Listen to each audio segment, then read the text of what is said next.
এই লেকচারে আমরা মূলত পার্মালিঙ্ক নিয়ে কথা বলবো। তো পার্মালিঙ্ক খুবই গুরুত্বপূর্ণ, কারণ পার্মালিঙ্ক গুগল র্যাঙ্কিং ফ্যাক্টরের সিগন্যাল হিসাবে কাজ করে। পার্মালিঙ্ক সেটআপের জন্য আপনাকে যেটা করতে হবে সেটা হবে সেটিংসে যেতে হবে এবং পার্মালিঙ্কসে যেতে হবে।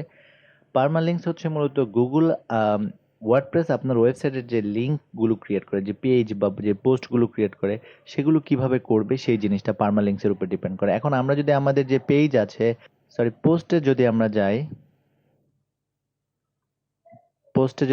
এবং ভিউতে ক্লিক করি, তাহলে আপনি এখানে দেখতে পাচ্ছেন যে কোশ্চেন মার্ক পি সমান 1, দ্যার ইজ নো মিনিং। যদি এরকম কোনো কিছু আমাদের ইউআরএল হয়, সেটার কোনো মিনিং থাকে না।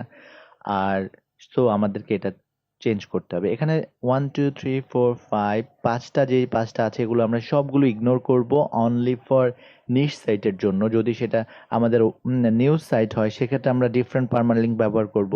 আমাদের যদি লোকাল বিজনেস টাইপ ওয়েবসাইট হয়, তখন সেক্ষেত্রে আমরা ভিন্ন পার্মালিঙ্ক সেট আপ করবো। বাট নিশ সাইটের জন্য বেস্ট পার্মালিঙ্ক হচ্ছে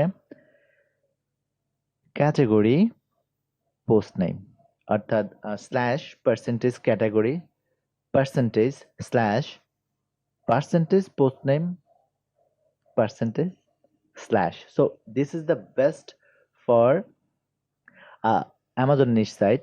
এবং এই ইউআরএলটা মূলত যেটা করবে সেটা হচ্ছে, আমি কিন্তু কখনো বলিনি আমরা একটা বিশাল ওয়েবসাইট ক্রিয়েট করছি যেখানে হাজার হাজার লাখ লাখ রিভিউ দিব। আমরা একটা ওয়েবসাইটের প্ল্যানিংয়ে আছি, একটা নিশ সাইটের প্ল্যানিংয়ে আছি, যেখানে আমরা আমরা একটা সাইট করছি যেখানে আমাদের টোটাল পেজ থাকবে 50 থেকে 100টা, এবং এই পেজগুলোই আমরা মূলত আপডেট দিব না খুব একটা, এবং গুগলকে র্যাঙ্কিং করার জন্য হেল্প করবে এই পেজগুলো। আমরা আদার্স অন্যান্য কাজও করবে এই পেজগুলোর জন্য, কিন্তু আমরা একটা ওয়েবসাইট করছি না যেখানে প্রতিনিয়ত আপডেট দিব এবং পোস্ট হবে। সো সেই জন্য মূলত আমাদের এই পার্মালিঙ্ক, এই সেটআপ আমাদের, যেখানে আমাদের ক্যাটাগরি থাকবে এবং পোস্ট নেম থাকবে বা পেজ নেম থাকবে। সো এই ব্যাপারগুলো নিয়ে আরো এক্সপ্লেন করব, বা আমরা একটা লাইভ এক্সাম্পল দিয়ে আমি দেখাবো যে কিভাবে আসলে জিনিসটা কাজ করবে সেটা।